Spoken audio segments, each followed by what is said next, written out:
From the beautiful campus of Casper College, it's time to dive into the world of Casper College athletics with another episode of the Casper College Coaches Show.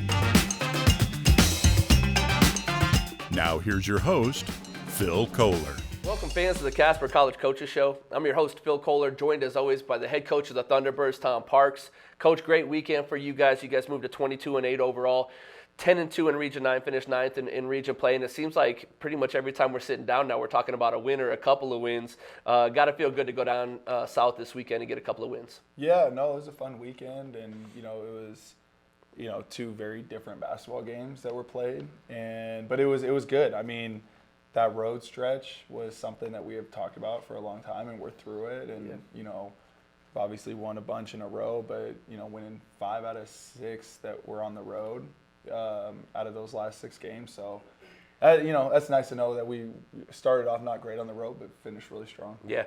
Well, and back-to-backs, too, something different to look to. Right. Starting with Friday, you guys were to Eastern Wyoming, and you talk about a win, 122-76. We talked on this show last week about making a statement. Winning by 46 points is certainly a statement for a team that you're going to see again this week. Yeah, no, I mean, that was, again, and I don't want to seem like I'm a bad sport or something, but I think the mindset behind making a statement was the fact that we knew that we were going to play them 8 days later, right? And so, it's like you don't really want to leave too much like glimmers of hope to where a team thinks they can play with you, and hopefully just if in their case like that they do think that because I think we want everybody at their best, and. So, we wanted to make a statement. I think that's what we did. Yeah. Abdul and Darius both come out and shoot the lights out. They combined for 53 points, 13 made threes between the two of them. We've talked on this show a couple of times. When those two guys are going at the same time, man, you guys are dangerous. It's hard to score with us. You know what I mean? So we can just play a little defense, in those stretches. Sure. It really propels runs. And when it's Abdul here and D-Rob there and Abdul and D-Rob, and when you got to guard 2 guys on the three-point line as hard as you got to guard them on the three-point line, it opens a lot of things up for everyone else. Not many teams in Region 9, but in JUCO in general, are scoring 122 points. I mean, that's something else right there. Sure. And another big highlight from that night, you get your 100th career win. Your first season here, you did the 4 years at Florida Gulf Coast State. Talk about that. I mean, it's got to be a nice milestone for you. I'm sure as a coach you're going to tell me that it doesn't mean that much, whatever, but it's a big deal.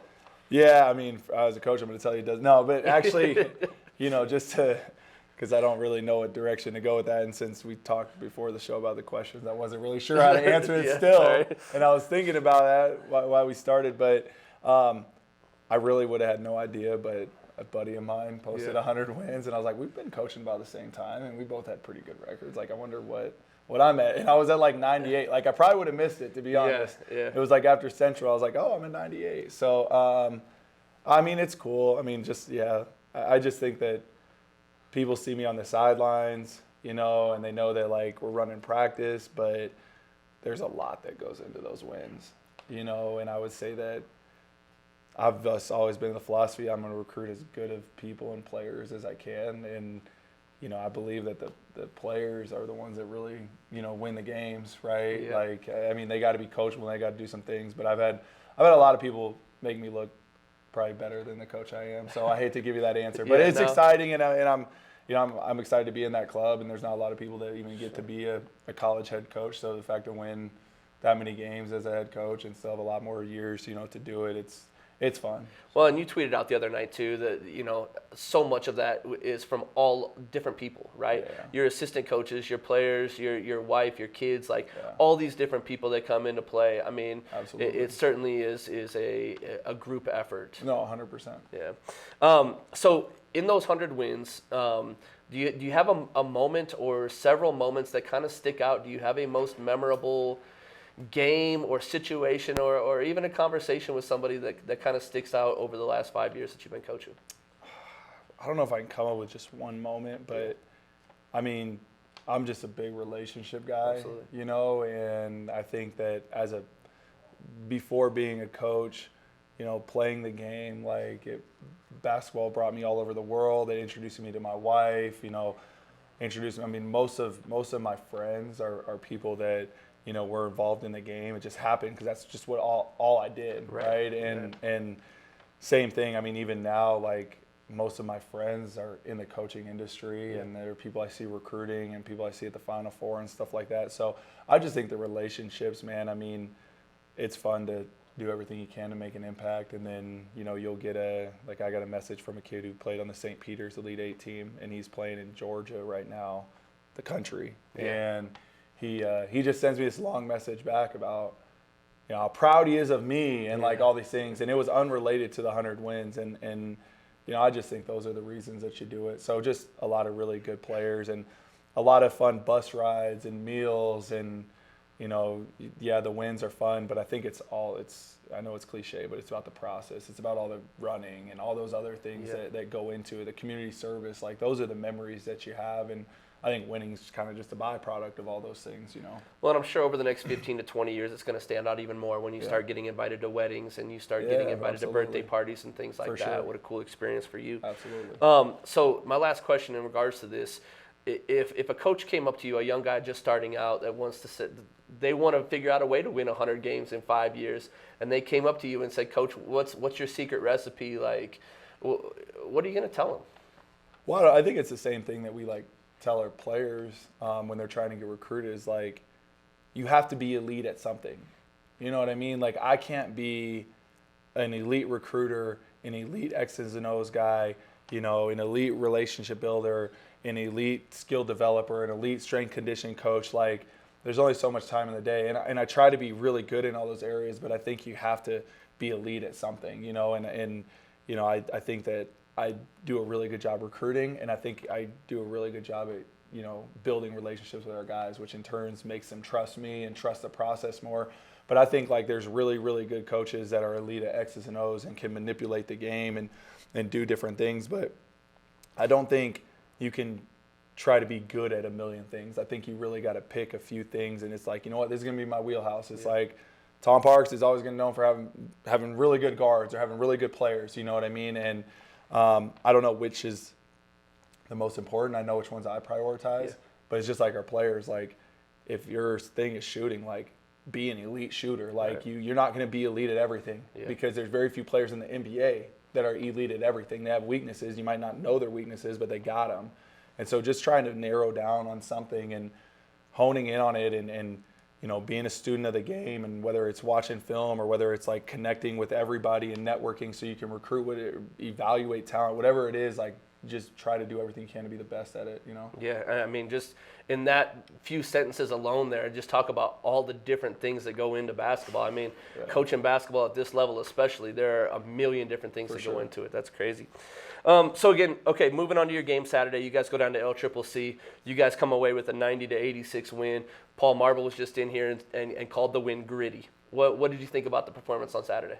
I mean, I think gritty is probably the best way to describe it. I love grit. It's one of my favorite words, you know, and I think, and it's actually, you know, it's an acronym for our core values in our program: gratitude, respect, integrity, togetherness. And, you know, so we talk about grit and we talk about all those the values, but, you know, just getting it, you know, and regardless of the circumstance, you know, figuring out a way to succeed. And it was a very interesting game in terms of, you know, fan interaction and, you know, certain calls maybe they didn't go our way. There was definitely a lot of things that maybe we hadn't seen yet, or at least seen that kind of environment. And, you know, we finished the game with Josh EJ and Darius Robinson fouled out with 3 minutes to play.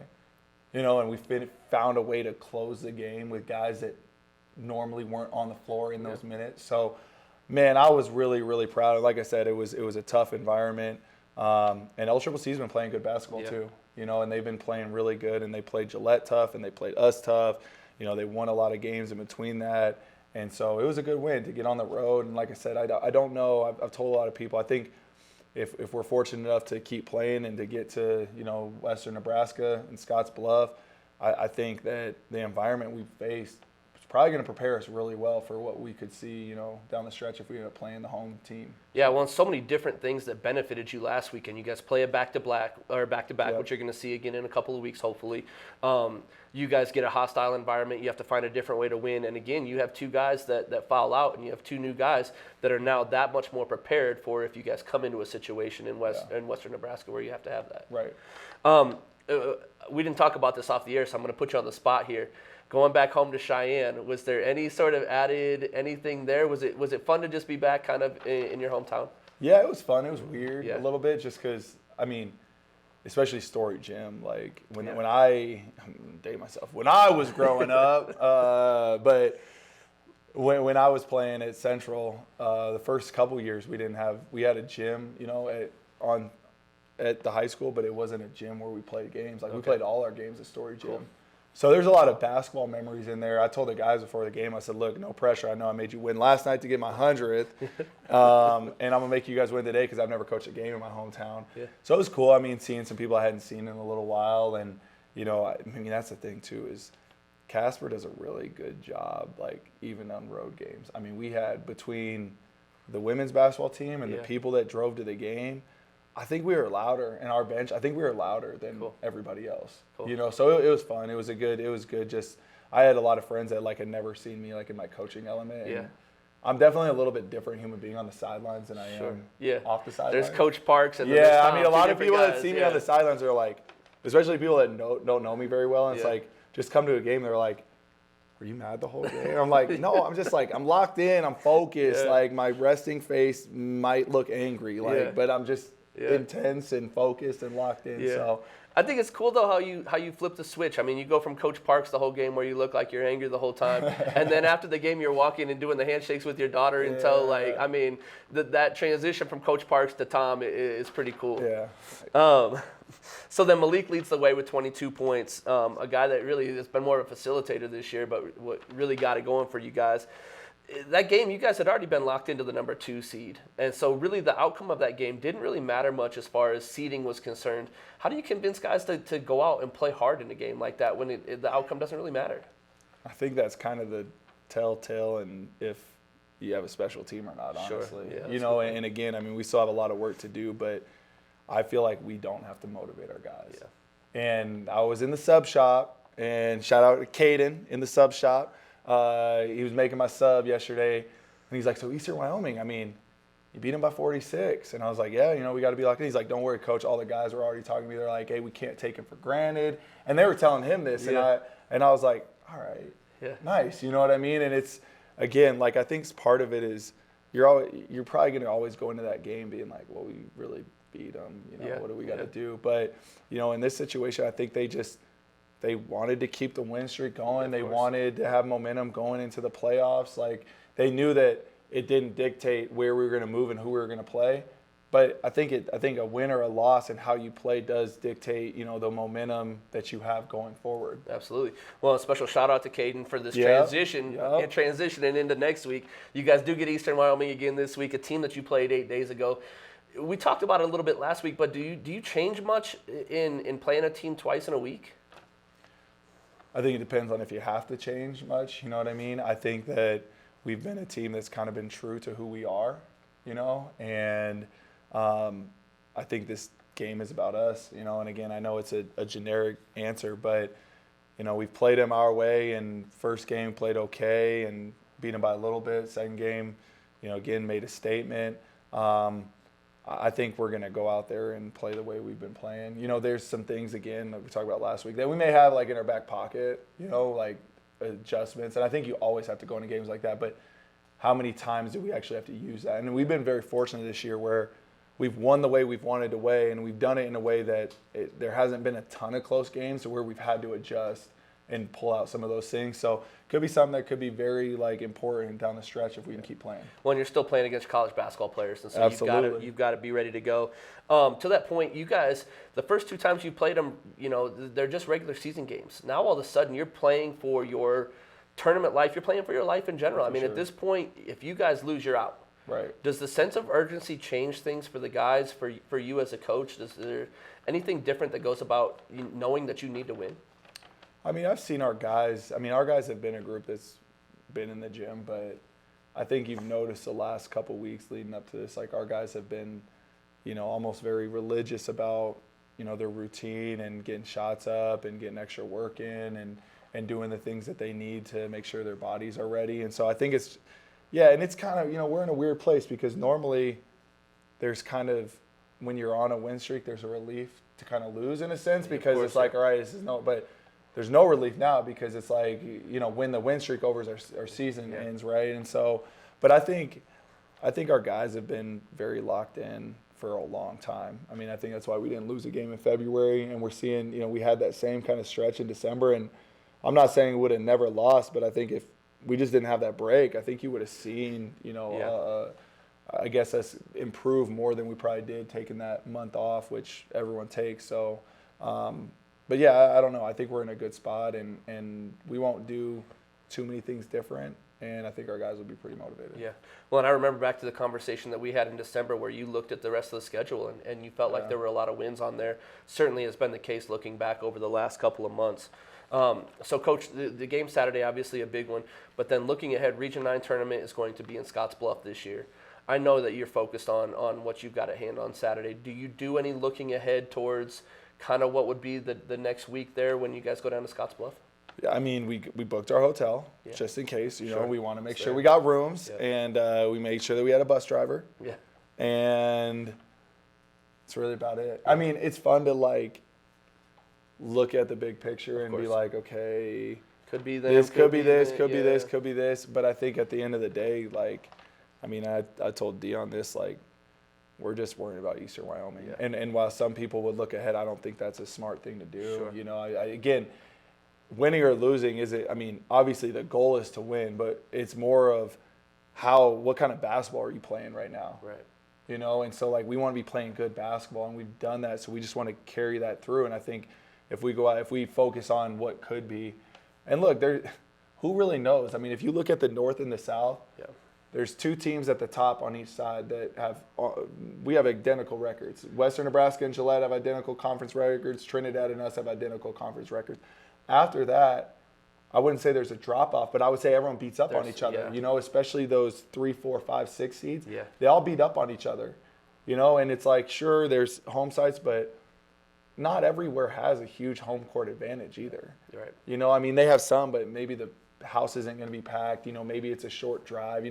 There's a lot of factors. So we could be playing a lot of different people. Right. I think we talked about Western Nebraska has a 20-something day break. Yeah. They played on the 23rd of February. They're not going to play until March 14th. Who knows? We could be seeing another North opponent in the second round. There's a lot of things that can happen. Or they could come out fresher than anybody and be in a great spot. So I think there's a ton of different things. I like the bracket side that we would be on. And, but we also know that anything can happen. So we're going to focus on Saturday and, like I said, make sure we got transportation and a bed to sleep in case we get there. Well, and you guys certainly have, 5 days next week where you'll have an opportunity to start planning for that. And I certainly don't want to give too much away because hopefully next week we're sitting here talking about another win over Eastern Wyoming and then kind of prepping for that Region 9 tournament. So, fans, last chance to come out and catch the T-Birds this Saturday, 4 o'clock here at Sweet Erickson Gymnasium. Make sure you get out here. Make sure that you're loud. This team has played really great basketball this year. If you haven't had a chance to come out and watch them, really fun team to get behind. They play a really fun style of basketball. I think you'll enjoy it. For those of you that have been here this year, make sure that you come out and watch these guys one more time. Coach, anything you want to add? No, you said it perfect. We're going to leave it at that, but definitely pull up to the gym. It'll be a good one. Absolutely. Fans, Saturday, 4 o'clock here from Sweet Erickson Gymnasium. Fans are always remember, shoot for the stars, because even if you miss, there's always a chance for an offensive rebound. Thanks for joining us.